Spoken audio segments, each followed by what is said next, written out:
តោះឥឡូវនេះយើងមកសាកឆ្លើយសំណួរនេះទាំងអស់គ្នាតើអ្នកទាំងអស់គ្នាអាចឆ្លើយសំណួរដែលខ្ញុំនឹងចោទសួរអ្នកទាំងអស់គ្នានេះបានលឿនប៉ុណ្ណាសួស្តីអ្នកទាំងអស់គ្នាសូមស្វាគមន៍មកកាន់សាលាភាសាអង់គ្លេស Ednich វីដេអូមេរៀនមួយនេះគឺយើងនឹងមកអនុវត្តនិយាយភាសាអង់គ្លេស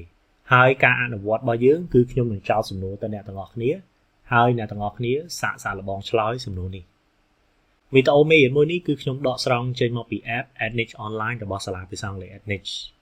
នៅទីនោះយើងមានវីដេអូមេរៀនជាច្រើនទាក់ទងជាមួយនឹងការរៀនភាសាអង់គ្លេសតាំងពីកម្រិតទាបរហូតដល់កម្រិតខ្ពស់តែម្ដងវីដេអូមេរៀនរបស់យើងមានច្រើនប្រភេទតាំងពី grammar vocabulary writing speaking IELTS TOEFL លក្ខណៈ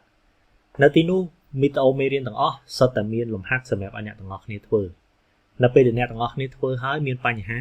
អ្នកទាំងអស់គ្នាអាចចោទជាសំណួរលោកគ្រូអ្នកគ្រូនៅលើ app Ednich Online នឹងជួយឆ្លើយសំណួរក៏ដូចជាសម្រួលឲ្យការសិក្សាភាសាអង់គ្លេសរបស់អ្នកទាំងអស់គ្នាកាន់តែមានប្រសិទ្ធភាពចាប់អារម្មណ៍ចង់ប្រើប្រាស់ app Ednich Online សូមតាក់ទងទៅ Telegram ដែលមានលេខ011 45 55 67ឥឡូវនេះយើងមកអនុវត្តនិយាយភាសាអង់គ្លេសទាំងអស់គ្នា What is your name? How old are you? Where are you from?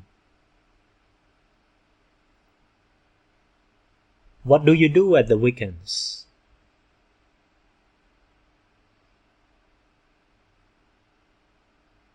Do you have any brothers or sisters?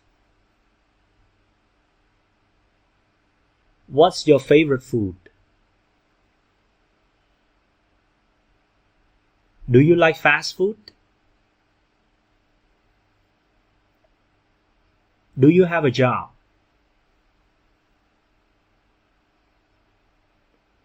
Do you have any hobbies? What is the most famous thing about your country?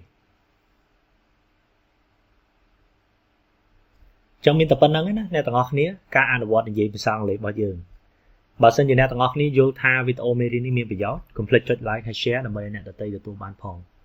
ចាប់អារម្មណ៍ចង់ប្រើប្រាស់ app Ednich Online សូមតាក់ទងទៅ Telegram ដែលមានលេខ011